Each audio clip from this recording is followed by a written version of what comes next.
So my name is Camille Eldon. I'm born and raised in Kelowna, BC. I did my undergrad at the University of British Columbia, Okanagan, where I did my Bachelor of Human Kinetics. And then I recently completed my Master's of Physiotherapy at the University of Vancouver. When I'm not at the clinic, you can find me hiking, reading books, watching sunsets, and buying plants. So the pelvic floor is a group of muscles and connective tissue that kind of sit at the base of the pelvis. So it connects to the pubic bone in the front, tailbone in the back, and then the hips on either side. So it kind of makes this bowl-like structure that helps to support your pelvic organs. In assigned females at birth or those with a vagina, it helps to support the bladder, uterus, and the rectum. So pelvic floor physiotherapy helps to treat a variety of conditions.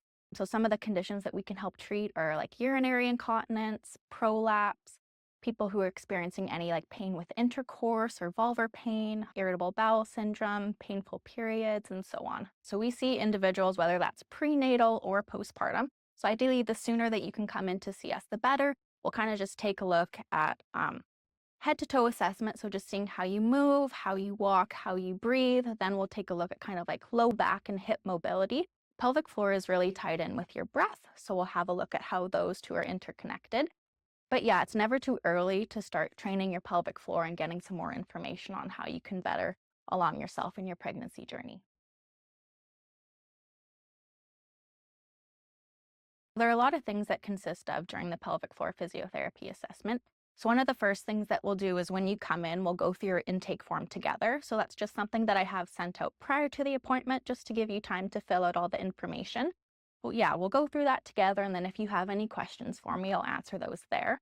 Following that, we'll then kind of do an objective or a physical assessment. So again, that focuses just on how you're moving head to toe, focusing on your breath, hip mobility, back mobility, abdominal mobility, also just seeing where your strength lies in that sense. Following that, we'll then proceed with an external and an internal assessment. Again, if I have your informed consent. So what the internal assessment looks like, it will either be a vaginal exam, rectal exam, or both. And then following that, we'll kind of go through some education pieces. So just giving you a better understanding of why you're experiencing the symptoms that you are. And then following that, we'll kind of go through your home exercise program. So some homework that you can look forward to doing. And then following that, at the end, we'll then do your treatment plan. So just talk about how many times I want to see you per week, if you're coming in weekly, and then for how many weeks. And then obviously just talking about what your goals are and what you want to get out of physiotherapy. And before we even think about doing an internal exam, I'll kind of walk you through step-by-steps of what it's going to look like, how you can set yourself up. And then also just going through the pelvic anatomy so you have more of an understanding. Again, an internal assessment is never mandatory. So if at any point in time you wish to like revoke your consent and you don't want to go through it, that's totally fine. There are many other things that we can do rather than just an internal assessment. So again, we can just focus on exercise, manual therapy, stretching, and just any other education tools. It's not widely known, and there's not too many pelvic floor physiotherapists in Kelowna. Ideally, I want to help women get better, get them feeling to their best selves again. So this is why I chose this practice. Yeah, so we can help with a variety of conditions. Yeah, whether you're experiencing any like urinary or fecal incontinence, if you're having any prolapses, we can help with period pain, endometriosis, irritable bowel syndrome, whether you're having any like pubic pain or pelvic girdle pain, SI joint dysfunction, we kind of can help everything with the regards to the pelvis. While you're younger and kind of just going through puberty, if you are experiencing painful periods, it can be beneficial for you to come in. There are things that we can work on that can help make that easier for you.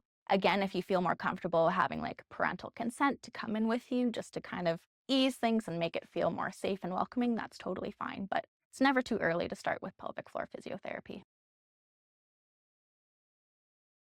Yeah, it doesn't. Yeah, many other things that we can do besides internal. Pelvic health physiotherapy definitely helps improve quality of life. So many people come in, say, with like urinary incontinence and they're experiencing leakage that they have to deal with throughout their day-to-day life. But once they come in for a pelvic floor assessment, there are so many tips and tricks that we can offer them to kind of better get a control of maintaining their continence. Yeah, Affinity Wellness has been amazing so far before me even starting. The staff here is wonderful and I feel very welcome and supported.